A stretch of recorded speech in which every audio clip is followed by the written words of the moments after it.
In Eleanor Vance's hand rested a gentle lie. The letter from the man's sister, a woman she'd never met, promised a good man, a man in need of a wife to mend a struggling ranch. But as the train devoured the final miles of desolate Wyoming Territory, Eleanor knew the truth lay not on the page. It wasn't a gruff or hardened man she feared. It was a man hollowed out from within. As the train whistle shrieked, announcing the nearing of Red Willow Station, she clutched her valise tighter, wondering if she was journeying toward a home or merely another kind of grave.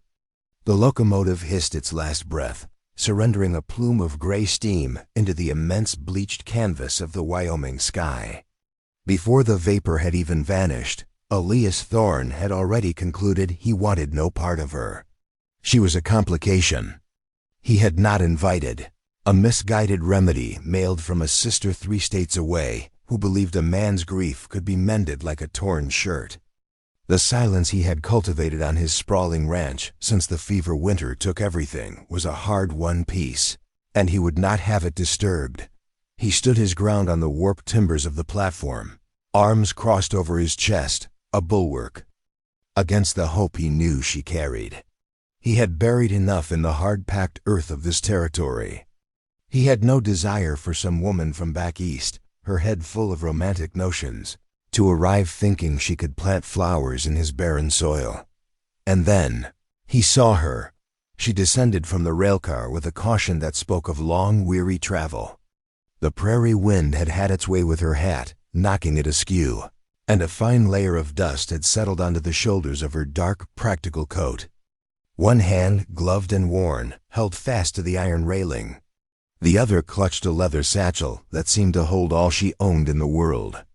Her name, according to his sister's insistent letter, was Eleanor Vance, a teacher from Ohio with no people left to claim her.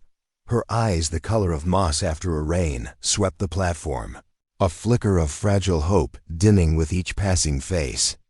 She drew her lips into a firm line, a silent refusal to let disappointment win the day. It was that gesture, that small private act of courage, that snagged in Elias's chest like a stray piece of barbed wire. He grunted under his breath, a curse on his own unwelcome flicker of empathy. Before his better judgment could chain him down, his boots were moving across the platform. He stopped a few feet from her. "Miss Vance?" She looked up, startled. Her eyes were tired, shadowed by the journey, but they held a steadiness that surprised him. "Mr. Thorne, I am." The words were flat, offering nothing. This was the moment to say it, to tell her there had been a grave mistake and send her on the next train east. But the quiet dignity in her posture, the way she stood there alone under the vast indifferent sky, held his tongue. "I understand this arrangement is unconventional," she began, her voice softer than he expected but clear. "I can find lodging in town. I am not without skills. I can work until I have earned enough for—" "You'll come with me," he said, cutting her off. His own voice sounded foreign, harsher than he intended. "You've come all this way. I'll not have a woman sleeping in a boarding house on my account." She blinked, a flicker of confusion in her gaze. He reached for her satchel. She hesitated for a heartbeat, her fingers tight on the handle, before relinquishing it. It was heavier than it looked, weighted with more than just belongings. The ride to the ranch was carved from silence. The only sounds were the groan of the wagon wheels in the dusty ruts and the sigh of the wind across the sagebrush. Eleanor sat bolt upright, her hands folded in her lap, her gaze fixed on the endless horizon where the blue sky met the brown earth. She watched the land as if she were reading it, learning its harsh language. "You have people?" he asked, the words feeling rough in his throat. She shook her head once, a small final movement. "Not anymore." He said nothing more. There was nothing more to say. When the ranch finally came into view, it sat low against the foothills, looking as weathered and stubborn as the man who owned it. The house was a sturdy, 2-story structure of hewn logs, its porch offering a view that stretched into forever. The great barn listed slightly to the north, as if tired from fighting the wind, but the fences were strong. A windmill spun with a low, rhythmic groan. Eleanor stared at it, her expression unreadable. She didn't speak until he had helped her down from the wagon. "It's a strong place," she said quietly. Elias merely grunted in response. He carried her satchel inside, the scent of wood smoke and old leather greeting them. He gestured down a short hall. "The room at the end is yours. I'll be in the loft. You'll be safe here." He had offered her shelter, nothing more. She smoothed the front of her dress, her hand fluttering for a moment like a nervous bird. "Thank you, Mr. Thorne. I'll show you the boundaries of the land tomorrow," he said, turning away. "You can see it all, then decide." She looked past him through the open doorway toward the distant, hazy mountains. "A place tells you if it will have you," she said, more to herself than to him. "I've come to listen."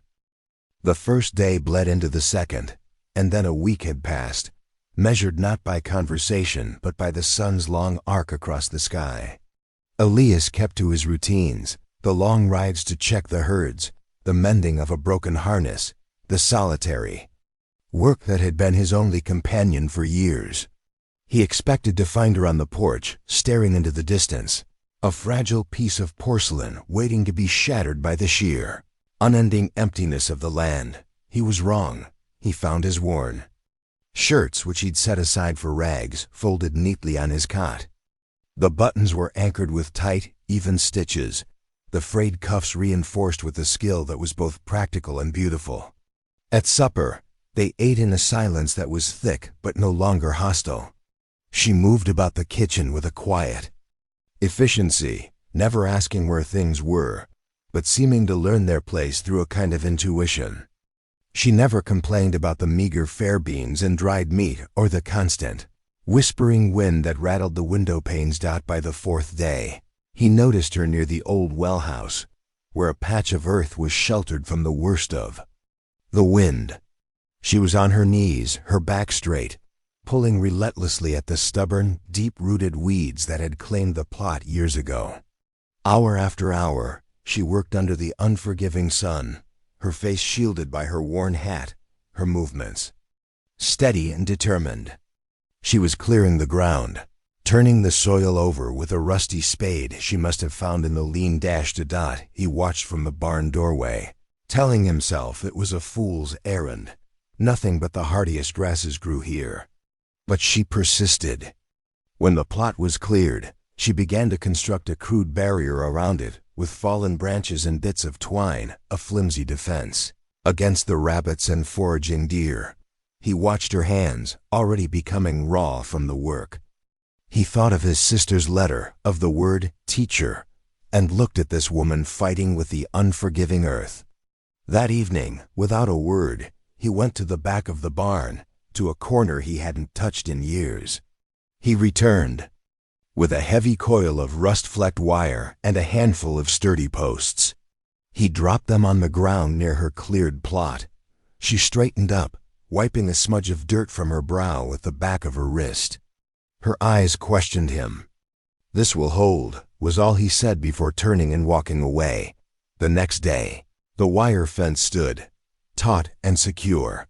That night, the silence at the dinner table felt different. It was less a wall and more a space waiting to be filled. He looked at her hands resting on the table, the knuckles scraped, the nails rimmed with soil. "The letter said you were a teacher," he stated, the words feeling clumsy. She looked up from her plate, her gaze direct. "I was. I taught children their letters." A pause settled between them, "and I read to them, from books." A faint ghost of a smile touched her lips, a memory of another world. Books were a kindness, a window out of a small room. She didn't elaborate, and he didn't ask more. But the image remained with him, this woman of quiet strength, her hands now calloused from taming his land, had once found refuge in the rustle of paper pages. Later, he sat on the porch alone, the scent of the cool night air sharp and clean. The vast darkness was dotted with a spray of stars so bright, they seemed close enough to touch. He had expected tears. He had expected weakness. He had not expected this quiet, unyielding industry. He had not expected to feel the house settle around her presence, as if the old timbers themselves were breathing a little easier. Eleanor Vance was not a complication. She was a stillness. And he found, to his profound dismay, that he was beginning to listen. Autumn began to bleed its colors into the edges of the valley. The days grew shorter, the nights sharper. One afternoon, while wandering the perimeter of the property, Eleanor came upon them. Behind the great barn, sheltered by a stand of aging. Aspens were two simple wooden crosses, weathered to a soft silver gray by years of sun and snow. She did not step closer, did not try to read the faded markings. She simply stood with her arms folded against the breeze, a silent witness to a history she did not know but could feel in the very stillness of the air. She didn't hear Elias approach, his footsteps muffled by the fallen leaves. "My wife, Sarah," he said, his voice quiet beside her. It wasn't an explanation offered to a stranger, but a statement of fact, as if naming them was a necessary chore. "And our son, Thomas."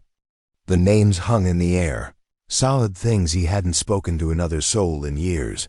Eleanor didn't offer the empty condolences people so often did. She just nodded slowly, her gaze remaining on the two crosses. "I'm sorry for your loss, Elias," she said, using his first name for the first time. It felt natural, a small shift in the earth beneath their feet.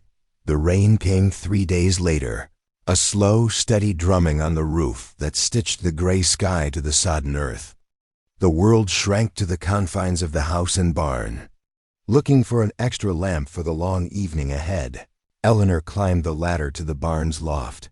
A place of dust motes dancing in the dim light, and the faint, sweet scent of old hay it was there, tucked beneath a heap of stiff burlap sacks that she found it.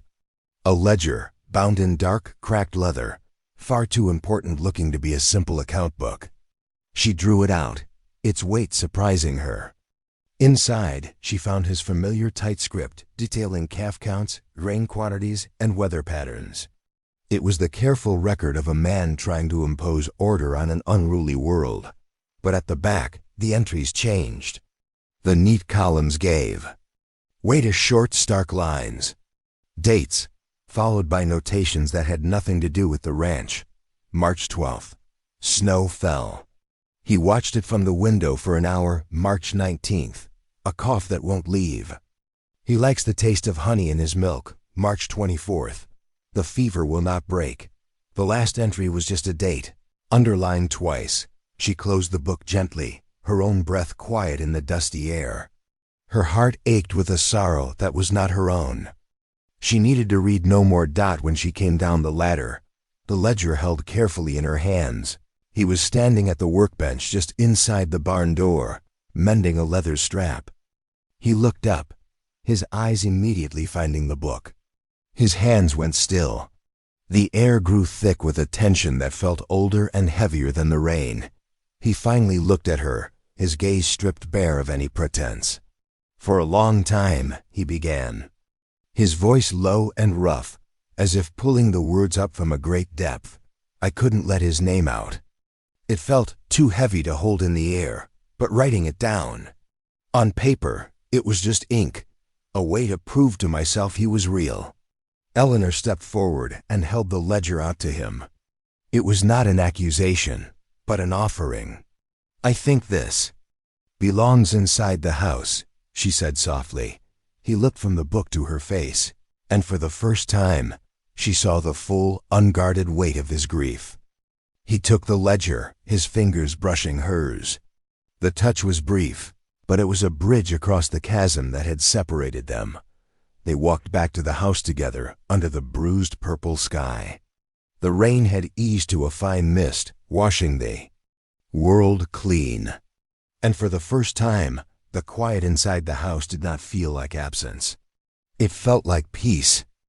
The first frost arrived without fanfare, a silent thief in the night that silvered the edges of every leaf and left the ground as hard as iron.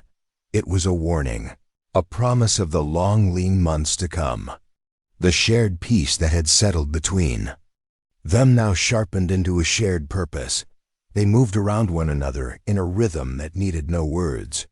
He would spend the days splitting logs, the sharp ring of his axe a steady heartbeat against the valley's quiet. When he returned, chilled to the bone, he would find a hot meal waiting and the woodbox filled. She would spend her time in the kitchen, the air growing sweet with the scent of apples being boiled down for preserving, her hands methodically sealing jars that would see them through the winter. They were no longer two separate souls living under one roof. They were a partnership, a bulwark against the coming cold. The silence between them was now a comfort, a shared language. One evening, as the fire snapped and threw dancing shadows against the log walls, she stitched a patch onto his winter coat while he read from an old almanac. "There's a draft that comes from that north wall," she said, not looking up from her work. He nodded, his eyes on the page. "The chinking has worn away in a spot near the corner." He paused. "I thought about adding on there once." She waited, her needle still for a moment. His gaze drifted to the plain wooden wall. But she knew he was seeing something else entirely. "A room for Thomas," he said, his voice quiet but steady. "I got as far as laying the foundation stones before. Well, the wood I cut for the frame is still stacked in the back of the barn." It was the heaviest truth he had yet offered her, a confession not of sorrow, but of a future that had died. Eleanor set her sewing aside and rose, crossing to the hearth to warm her hands against the fire's glow. She stood beside him, her presence a silent anchor. "Are the plans still here?" she asked softly. Elias looked at her, truly looked at her, his eyes taking in the way the firelight caught the line of her jaw and the quiet strength in her posture. He had braced himself for her to retreat from the ghosts of his past. Instead, she had walked toward them. "You are not what I expected." "Eleanor," he said, his voice rough with an emotion he couldn't name. She turned to face him. "I never asked to be anyone's expectation." "No," he agreed, stepping closer until the space between them was barely a breath. "You're more." He reached out, not to take her in his arms, but to gently cup her elbow, a simple grounding touch. He leaned in slowly, giving her every chance to turn away. She did not move. The kiss was quiet, steady, and certain. It was not a taking, but a meeting. It held no fire of sudden passion, but the slow, profound warmth of a hearth that has been banked all night and finally stirred to life. It was a truth finally given a voice in the quiet of the room. Later, she stood at the door to her room, her hand resting on the wooden frame. The house was still wrapped in the deep hush of the prairie night. "I won't be leaving." "Elias," she said, a simple statement of fact. He stood at the other end of the hall, a silhouette against the dying embers of the fire. "I won't let you," he replied, and when she closed the door behind her, her heart was no longer a guest in this house, waiting for permission to stay. It was home. The news arrived with a rider passing through on his way north, a simple fact delivered over a cup of coffee. "The circuit judge is making his way through the territory," the man had said. "He'll be in Red Willow for 2 days at the end of the month." That evening, as Eleanor swept the hearth, Elias stood by the window, watching the last of the daylight fade behind the mountains. The rider was long gone, but his words lingered in the quiet room. "I want our names written down." "Eleanor," Elias said, his back still to her. It was not a question. It was a statement of profound intent. He turned to face her, his eyes dark and serious in the growing twilight. "Not for the sake of propriety or for what folks in town might say, but because I want to hear your name spoken next to mine, properly." A stillness settled over her. She leaned the broom against the stone of the hearth, her heart beating a slow, steady rhythm. "All right, Elias," she said. "If we are to do it, then I want it done on the ridge. To the east, the one that catches the first light of the morning. A small, rare smile touched his lips. Then that's where we will stand. The days that followed were filled with a quiet purpose. His sister Clara arrived a week later, her wagon laden not with questions, but with a bolt of soft wool, the color of cream, and a spool of silk thread. The two women spent the afternoons at the kitchen table, shaping the fabric into a simple dress that hung with a grace no city finery could match. Elias, meanwhile, spent his time on the eastern ridge, clearing the game trail into a proper path and ensuring the spot where they would stand was free of loose stone. As if preparing hallowed ground, on the morning the judge was to arrive, the air was sharp and clean, so cold it felt like a tangible thing. Frost traced delicate patterns on the window glass, but the sky was a vast cloudless blue. Eleanor pinned her hair up with a simple silver comb, the only keepsake she had from her mother. Elias waited for her by the wagon, his jaw clean-shaven, his familiar worn coat brushed clean, a new iron buckle gleaming at his waist. The circuit judge was a man whose face was as weathered as the land itself, his movements economical and his words direct. He led his tired pony up the ridge and wasted no time on pleasantries, the corners of his official paper fluttering in the crisp breeze. When the time came, Elias took her hands. They were cold, but he held them firmly in his own warm, rough grasp. "I've spent years in silence," he said, his voice low but carrying clearly in the vast quiet of the mountains. "I thought I had nothing left to say or to feel. You taught me that a man's heart can learn a new language. You are that language, Eleanor. You are the home I had stopped looking for." Her own voice trembled but did not break when she answered, her eyes locked with his. "I came here with nothing but the hope for a piece of ground to stand on. I stopped looking for a place, Elias. I found a person." They signed their names on the judge's ledger, using a flat, sun-warmed slab of granite as their table. With a tip of his hat, the judge mounted his pony and rode away, leaving them alone on the ridge as the sun climbed higher, flooding the valley below with golden light. That night, back at the ranch, the house felt different. Not louder, not fuller, just settled, as if the old logs had finally taken a deep breath and let it out content. They stood on the porch, watching the stars begin their silent nightly march. He slid his hand into hers, and she leaned her head against his shoulder, a perfect fit. The future was an unwritten page, but for the first time for both of them, its foundation felt like solid rock. The winter that followed their vows was hard and deep, but for the first time in years, the house felt truly fortified against it, warmed by a fire that burned both in the hearth and in the quiet companionship of its inhabitants. When the spring thaw finally arrived, it brought not just the greening of the pastures, but a sense of renewal that felt woven into the very air. Elias unearthed the old fated plans he had drawn so long ago. With hands that were now steady and sure, he finished the room he had abandoned. He did not work as a man haunted by ghosts, but as one building a welcome.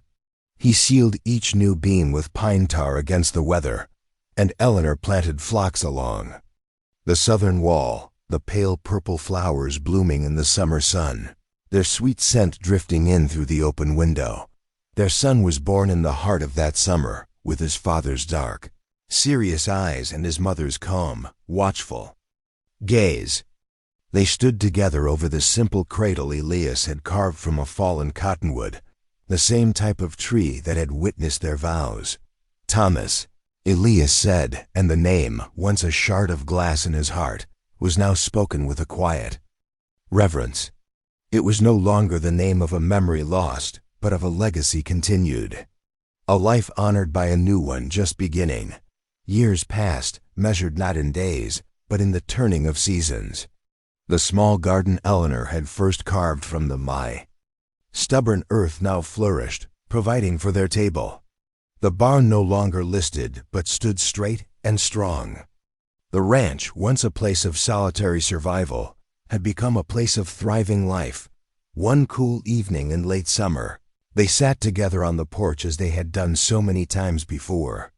The last light of the sun painted the clouds in hues of rose and gold. Inside, the boy slept soundly, his soft breathing a quiet rhythm in the house.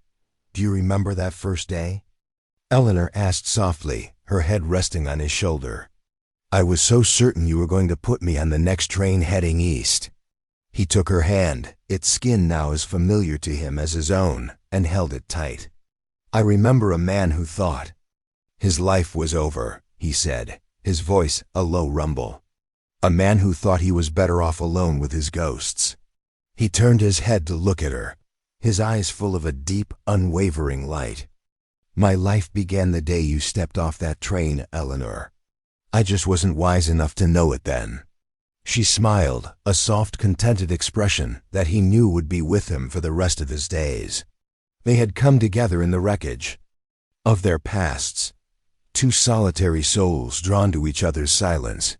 And in that quiet, in the vast and lonely landscape that had tested them and ultimately sheltered them, they had built something stronger than stone and more enduring than the mountains themselves. They had built a home.